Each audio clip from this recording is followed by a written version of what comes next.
Do educate friends, then do the rest. Hello everyone, this is Sapna Singh and welcome to the channel Do Educate. Discuss करेंगे एक नया topic जिसका नाम है thin cylinder. Thin cylinder होता क्या है? सिलेंडर जो होता है या शेल जिसको आप कह सकते हैं कि जो बड़ी बड़ी इंडस्ट्रीज़ होती हैं वहाँ पे क्या होता है, बॉयलर, आपको पता है कि बॉयलर होता है जिसमें स्टीम का फॉर्मेशन होता है. बहुत बड़े बड़े शेल्स होते हैं. अगर आपने नहीं भी देखा है, बुक्स में आप देख सकते हो या यूट्यूब पे कहीं पे भी आप सर्च करोगे तो आपको बॉयलर दिख जाएगा. तो कोई बात नहीं, उसको साइड करते हैं. एक छोटा सा एग्जांपल लेते हैं. घर में जो एलपीजी सिलेंडर्स होते हैं हमारे यहाँ, जो किचन में हम एलपीजी सिलेंडर्स को यूज़ करते हैं, उसके बारे में देखेंगे कि क्या होता है उसमें. कि सिलेंडर होता है, सिलेंडर के अंदर गैस भरी होती है, ठीक है. तो अगर उसमें गैस भरी है, इसका मतलब ये है कि उस गैस के डालने की वजह से कुछ ना कुछ अंदर से स्ट्रेस डेवलप हो रहा होगा. क्योंकि होता क्या है, जब हमने सिलेंडर के अंदर गैस भरी है तो गैस कुछ ना कुछ तो प्रेशर लगा रही होगी ना सिलेंडर के आउटर सरफेस पे. सिलेंडर पे अंदर से कुछ ना कुछ तो प्रेशर लगा रही होगी. और वो प्रेशर कितना है या फिर उस प्रेशर की वजह से कितना स्ट्रेस डेवलप हो रहा है और उसको हम कैसे कंट्रोल कर सकते हैं, ये चीज़ें हम क्या पढ़ेंगे यहाँ पे थिन सिलेंडर में पढ़ेंगे. ठीक है, बात समझ में आ गई होगी कि थिन सिलेंडर पढ़ने का मतलब क्या है.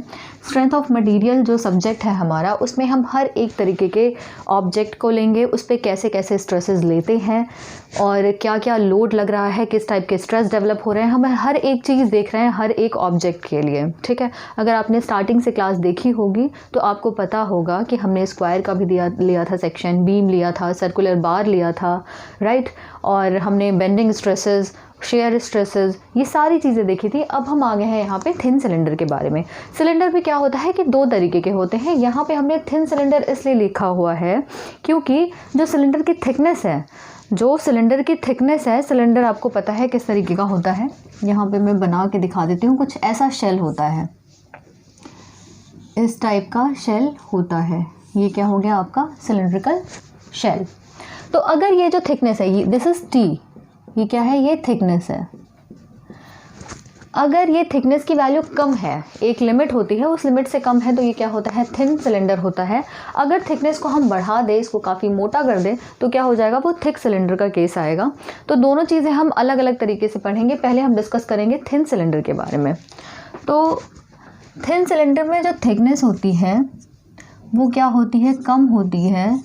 उसके डायामीटर के 10:15 का रेशियो अगर कर दो, मतलब अगर डायामीटर इतना, inner diameter, this is inner diameter, ये जो क्या है वो क्या है, इनर डायामीटर है. और ये बाहर वाला जो है वो क्या है, आउटर डायामीटर है. तो अगर थिकनेस की वैल्यू इनर डायामीटर के 10 पार्ट से इनर डायामीटर के 15 पार्ट के बीच में आ रही है, तो वो क्या होगा, थिन सिलेंडर होगा. बात समझ में आ गई होगी कि थिन सिलेंडर क्या होता है, जिसकी थिकनेस इस लिमिट के से कम होती है. इस लिमिट से कम होगी तो क्या होगा, वो थिन सिलेंडर होगा. ठीक है, नेक्स्ट देखते हैं कि इसमें क्या होता है. जब हमने यहाँ पे गैस भरी सिलेंडर के अंदर, हमने गैस भरी, या फिर बॉयलर है, बॉयलर के अंदर क्या हो रहा है, स्टीम है. तो स्टीम या फिर अगर सिलेंडर है, सिलेंडर के अंदर अगर गैस है, तो वो कितना फोर्स लगा रहा है, कितना प्रेशर डेवलप कर रहा है, या उसकी वजह से कौन कौन से स्ट्रेसेस आएंगे, वो हम अब देखने वाले हैं. तो जो पहला पॉइंट है कि कौन कौन से स्ट्रेसेस इस पे डेवलप होते हैं थिन सिलेंडर के केस में, तो यहाँ पे मैं आपको बता दूं कि 3 तरीके के स्ट्रेस डेवलप होते हैं. सबसे पहला जो स्ट्रेस है वो क्या है, इसको हम बोलते हैं हूप या फिर सर्कमफेरेंशियल स्ट्रेस. हूप या फिर सर्कमफेरेंशियल स्ट्रेस, ये पहला हो गया. दूसरा क्या है, लॉन्गिट्यूडनल या फिर एक्सियल स्ट्रेस. ये दूसरे टाइप का स्ट्रेस डेवलप होता है. तीसरा होता है रेडियल स्ट्रेस. सिलेंडर है, सिलेंडर में क्या होता है, 3 तरीके के स्ट्रेस डेवलप होते हैं। पहला हो गया हूप, हूप को हम सरकमफेरेंशियल स्ट्रेस भी कहते हैं। दूसरा हो गया लॉन्गिट्यूडनल, जो कि अलोंग द लेंथ लगता है। सरकमफेरेंशियल या हूप मतलब सरकमफेरेंस पे लगेगा, नाम से पता चल रहा है। लॉन्गिट्यूडनल या फिर एक्सियल स्ट्रेस वो क्या होगा, अलोंग द लेंथ लगेगा। और जो रेडियल स्ट्रेस होता है वो कहाँ लगता है, वो रेडियस पे लगता है, अलोंग द रेडियल डायरेक्शन लगता है, तो वो क्या हो जाता है, रेडियल स्ट्रेस। नाम के ऊपर बेस्ड है ये सारी चीज़ें कि जो जहाँ पे लगेगा, जिस तरीके से लगेगा, वही हमने नाम इसको दे दिया है। बात कर लेते हैं हूप स्ट्रेस, हूप या फिर सरकमफेरेंशियल स्ट्रेस की बात कर लेते हैं। हूप स्ट्रेस में क्या होता है, अगर कोई सिलेंडर है, सिलेंडर के अंदर हमने गैस भरी, ये चीज़ होती है आपकी सरकमफेरेंस, राइट, यही तो होती है सरकमफेरेंस। अगर ये सिलेंडर है इस टाइप से कुछ, तो अगर यहाँ पे अगर प्रेशर लग रहा है, अंदर गैस भरी है, यहाँ पे क्या है, गैस भरी है, गैस के मॉलिक्यूल्स हैं, तो जब गैस भरी होगी तो अगर सरकमफेरेंस पे क्या होगा, अगर गैस है तो वो हर एक डायरेक्शन में क्या करेंगे, प्रेशर लगाएंगे। सिलेंडर के हर एक डायरेक्शन में क्या करेंगे, ये प्रेशर लगाएंगे। गैस भरी है सिलेंडर के अंदर, तो वो क्या करेगी, जब सरकमफेरेंस पे लगेगा, मतलब ये जो है इसके हर एक साइड में लगेगा। आप ये देखो, ये जैसे बॉटल है, तो अगर इसमें कोई गैस भरी है तो सरकमफेरेंस मतलब हर एक डायरेक्शन में, इधर इधर इधर इधर, इस तरीके से हर साइड में क्या करेगा, ये फोर्स लगाएगा, प्रेशर लगाएगा। जब प्रेशर लगाएगा अंदर से तो क्या होगा, सरकमफेरेंस के अकॉर्डिंग ये इसको फैलाने की कोशिश करेगा, तो फैलाएगा, इट मीन्स कि इसको क्या होगा, इसको 2 टुकड़ों में तोड़ सकता है। ये होता है आपका हूप स्ट्रेस, मतलब ये क्या हो जाएगा, ये 2 सेक्शन में डिवाइड हो सकता है अगर स्ट्रेस एक लिमिट से ज़्यादा कर दी जाए तो। कुछ ये ऐसा बनेगा आपका, ठीक है, ये क्या हो जाएंगे, 2 अलग अलग सेक्शन में, मतलब इस तरीके से खुल जाएगा। आप ये देखो ना कि अगर ये सरकमफेरेंस है, ये चीज़ अगर सरकमफेरेंस है तो क्या होगा कि जैसे ही प्रेशर बढ़ेगा तो वो क्या होगा, इसको सिलेंडर को 2 पार्ट में ऐसे तोड़ने की कोशिश करेगा, ये चीज़ खुल जाएगी, ठीक है, यही चीज़ है यहाँ पे। तो ये क्या हो गया आपका हूप स्ट्रेस के बारे में बात कर रहे हैं कि किस तरीके से 2 टुकड़ों में ये तोड़ देता है इसको, इस तरीके से। तो ये क्या हो गया आपका हूप स्ट्रेस। एक चीज़ जो ध्यान देने वाली है कि हूप स्ट्रेस कौन से केस में लगता है। सिलेंडर क्या होता है, सिलेंडर का एंड जो एंड होते हैं, इसके एंड्स या अगर क्लोज हैं या फिर ओपन है, उससे फ़र्क नहीं पड़ता। सिलेंडर का एंड जो है वो क्लोज है या ओपन है, उससे फ़र्क नहीं पड़ता, हमेशा क्या होगा, हूप स्ट्रेस डेवलप ही होगा हर एक केस में। ये जो एंड है, एंड आप देख रहे हो ना, ये चीज़ चाहे बंद है या फिर ये खुली है, तो क्या होगा, हर एक केस में हूप स्ट्रेस तो लगेगा ही लगेगा, ऑलवेज, ठीक है, हूप स्ट्रेस हमेशा लगेगा। ये बात हो गई हूप स्ट्रेस की। और हूप स्ट्रेस का नेचर कैसा है, ये पॉइंट्स बना के लिखते रहना आप। एक पॉइंट ये हो गया कि एंड्स क्लोज हो या फिर ओपन हो, हूप स्ट्रेस हमेशा लगेगा। कहाँ लगता है, सरकमफेरेंशियल डायरेक्शन में लगता है, मतलब सरकमफेरेंस पे लगता है। अब सरकमफेरेंस पे लग रहा है तो चेंज किस में होगा, उसके डाया में चेंज होगा, मतलब डायामीटर में रिस्पॉन्सिबल फॉर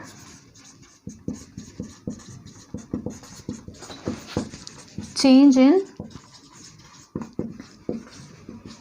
डायामीटर, ऐसे लग रहा है ना। तो जब ये चीज़ खुलेगी, कहीं ना कहीं प्रेशर बढ़ेगा, तो मतलब क्या होगा, डायमीटर में चेंजेस होंगे, तो ये क्या होगा, responsible for change in diameter. 2 point तो ये हो गए। तीसरा देख लेते हैं इसका नेचर कैसा होगा। सिलेंडर है, अगर सिलेंडर अगर आप नॉर्मली रखो, ऐसे ही रख दो, ठीक है, उसके अंदर कोई भी गैस नहीं भरी है, ऐसे ही आपने रख दिया है, तो क्या होगा, जब सिलेंडर को ऐसे नॉर्मली हम एटमॉस्फेयर पे रखेंगे तो बाहर की सरफेस पे क्या होगा, एटमॉस्फेरिक प्रेशर लगेगा। अंदर की सरफेस पे भी क्या लगेगा, एटमॉस्फेरिक प्रेशर लगेगा। क्यों, क्योंकि अंदर हमने कोई भी गैस नहीं भरी है।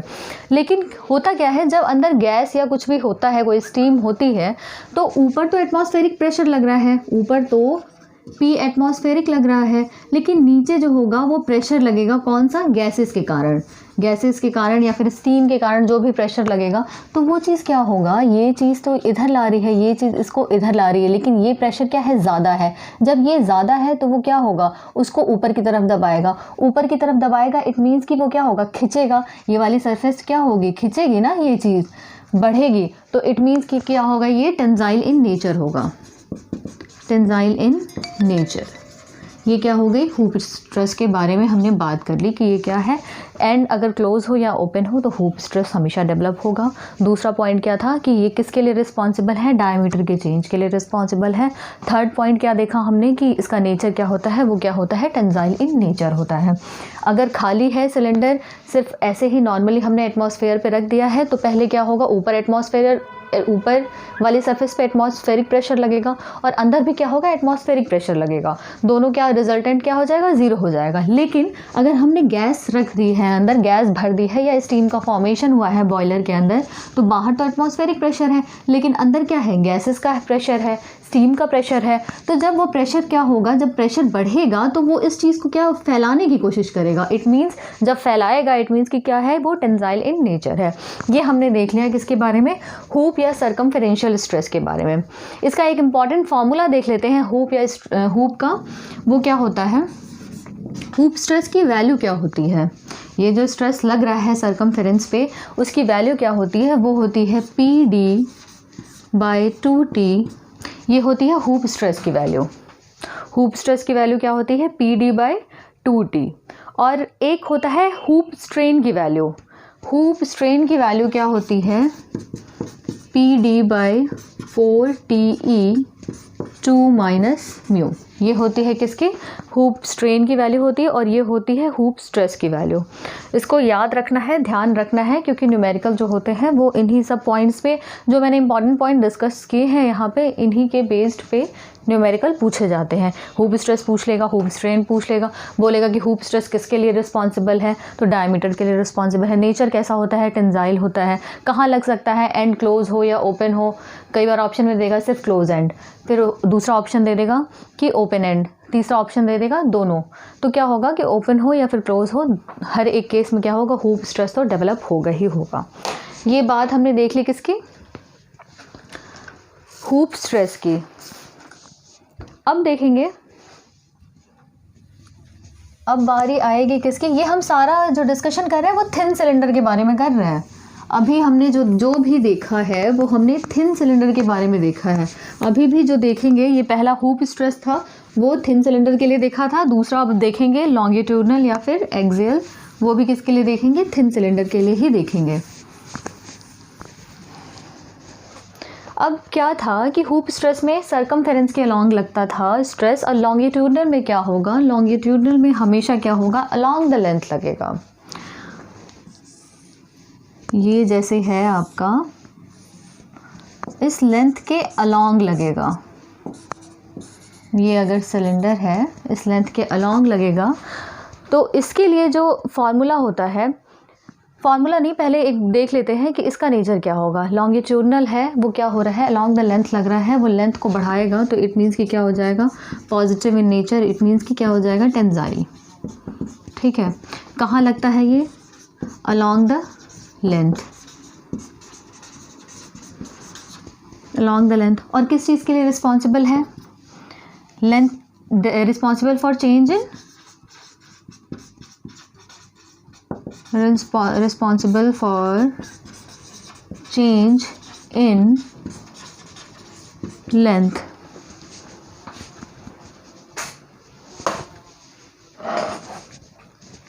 क्या है, responsible for change in length. ठीक है, पॉजिटिव हो गया, अलॉन्ग द लेंथ लगेगा, responsible for change in length. एक इम्पॉर्टेंट पॉइंट ये है कि ये कब लगेगा, ये सिर्फ जो आपका लॉन्गिट्यूडनल स्ट्रेस है वो कहाँ पे लगेगा, किस केस में लगेगा, ये सिर्फ वहाँ लगता है जब एंड्स जो हैं उसके क्लोज हैं। ठीक है, जब एंड है, जो एंड है, ये चीज़ जो एंड होती है सिलेंडर की, व्हेन एंड्स आर क्लोज्ड, वहाँ पे क्या होगा, लॉन्गिट्यूडनल या फिर एक्सियल स्ट्रेस लगेगा। इसके लिए अब फार्मूला क्या है, फार्मूला जो है इसके लिए लॉन्गिट्यूडनल स्ट्रेस का जो फार्मूला होता है वो होता है PD/4TE। ये क्या है, स्ट्रेस का फार्मूला है। अगर स्ट्रेन पूछ ले कि लॉन्गिट्यूडनल स्ट्रेन क्या है, तो PD/4TE 1 - 2 μ। याद रखना है, लॉन्गिट्यूडनल के लिए ये फॉर्मूला होता है और लॉन्गिट्यूडनल स्ट्रेस के लिए ये होता है और लॉन्गिट्यूडनल स्ट्रेन के लिए ये PD/4TE 1 - 2 म्यू होता है। ये चीज़ हमने देख ली लॉन्गिट्यूडनल के लिए। थर्ड केस जो है वो थर्ड केस हम किसके लिए देखेंगे, रेडियल स्ट्रेस हमारा रह गया है। रेडियल स्ट्रेस भी देख लेते हैं हम। होता क्या है रेडियल स्ट्रेस, जैसे कि मैंने बताया था कि रेडियल स्ट्रेस रेडियल एक्सिस के अलॉन्ग लगता है, रेडियली लगता है ये, ठीक है, रेडियल डायरेक्शन में लगता है ये। लेकिन जो रेडियल स्ट्रेस होती है उसकी वैल्यू बहुत कम होती है। इसकी जो वैल्यू होती है रेडियल स्ट्रेस की वो बहुत ही कम होती है, इसलिए हम क्या करते हैं, इसको नेग्लेक्ट कर देते हैं। इसकी जो वैल्यू होती है रेडियल स्ट्रेस की very less as compare to hoop stress and circumferential stress, बहुत कम होती है, इसलिए हम क्या करते हैं, इसको नेग्लेक्ट करके चलते हैं। तो कभी भी क्वेश्चन में आप कई बार देखोगे कि वहाँ पे क्या होगा, रेडियल स्ट्रेस को पूछता ही नहीं है, वो क्या करेगा, सीधे सीधे पूछ लेगा हूप स्ट्रेस बताओ और सर्कमफेरेंशियल स्ट्रेस को बताओ। तो वहाँ पे क्या करेंगे, इस केसेस में हम क्या करते हैं, रेडियल स्ट्रेस थिन के बारे में बात हो रही है, थिन सिलेंडर के केस में रेडियल स्ट्रेस को हम क्या करेंगे, नेग्लेक्ट करके चलते हैं। क्यों? क्योंकि इसकी वैल्यू इन दोनों से बहुत कम होती है, तो इसको हम अज्यूम करते हैं कि चलो छोड़ो भाई, तुम्हारा कोई मतलब नहीं है, लेना देना नहीं है तुम्हारा। ये हो गई बात रेडियल स्ट्रेस की। एक क्वेश्चन देख लेते हैं। क्वेश्चन है, कह रहा है a thin cylinder shell is subjected to internal pressure P। एक थिन सिलेंडर है,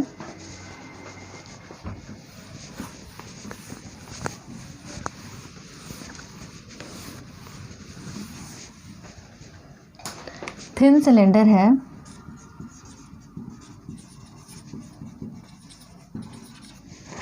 और कह रहा है कि subjected to internal pressure P। ये सिलेंडर है तो मतलब अंदर से क्या हो रहा है, प्रेशर लग रहा है P, ठीक है। बोल रहा है the Poisson ratio of the material of the shell is 0.3। Mu की वैल्यू क्या है, 0.3 दी हुई है। Due to internal pressure the shell is subjected to circumferential strain and axial strain. इसकी वजह से क्या हो रहा है, सर्कमफेरेंशियल स्ट्रेन और सर्कमफेरेंशियल स्ट्रेन मतलब हूप हो गया, और सर्कमफेरेंशियल हूप ही तो होता है, और axial strain means longitudinal strain develop हो रहा है। अब पूछ क्या रहा है, the ratio of circumferential strain to axial strain is, it means कि circumferential sigma H upon sigma L की वैल्यू यहाँ पे पूछ रहा है। ये चीज़ें आपसे पूछी हुई हैं यहाँ पे। हमें पता है हूप स्ट्रेन का फॉर्मूला क्या होता है, या फिर सर्कमफेरेंशियल स्ट्रेन का फॉर्मूला क्या होता है। तो ये पूछ रहा है हूप बाय लेंथ का, तो हूप के लिए फॉर्मूला क्या होता है, PD/4TE 2 - म्यू। लिख लेते हैं यहाँ पे PD/4TE 2 - म्यू, और इसका फॉर्मूला जो होगा वो क्या होगा, PD/4TE दिस इज़ 1 - 2 म्यू, ठीक है। काट लेंगे, देखते हैं क्या क्या कट रहा है। प्रेशर सेम है, शेल एक ही है, डायमीटर भी सेम है, 4 से 4 कट जाएगा। T थिकनेस एक ही शेल की बात करी जा रही है, E जो है सेम है। क्या होगा यहाँ पे 2 - म्यू 1 - 2 म्यू। म्यू की वैल्यू हमें 0.3 दी हुई है, 0.3 1 - 2 × 0.3। जब इसको सॉल्व करेंगे तो इसका आंसर जो आएगा वो आएगा 4.25। ये इसके रेशियो की वैल्यू होगी। यूनिट क्या होगी, यूनिट कुछ भी नहीं आएगी। क्यों? क्योंकि दोनों स्ट्रेन हैं, दोनों स्ट्रेन का रेशियो पूछा गया है, ठीक है।